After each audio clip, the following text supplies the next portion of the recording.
మండల కేంద్రమైన మోపిదేవిలో భక్తుల చేత విశేష పూజలు అందుకుంటున్న శ్రీవల్లి దేవసేన సమేత శ్రీ సుబ్రహ్మణ్యేశ్వర స్వామివారిని హైకోర్టు న్యాయమూర్తి కృష్ణా జిల్లా అడ్మినిస్ట్రేటివ్ జడ్జి జస్టిస్ రవినాథ్ తిల్హరి దర్శించుకున్నారు.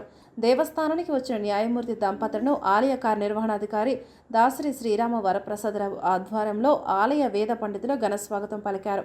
ఈ కార్యక్రమంలో జిల్లా judge Aruna Sarika, Machilipatnam first additional judge Chinnamsetti Raju, Avanigadda sub judge Sharif, మొవ్వకోర్టు judge Rajan Uday Prakash, DSP Taluri Vidyasri, CI Eswar Rao, SI Elugubanti Veera, Venkata Satyanarayana తదితరులు పాల్గొన్నారు.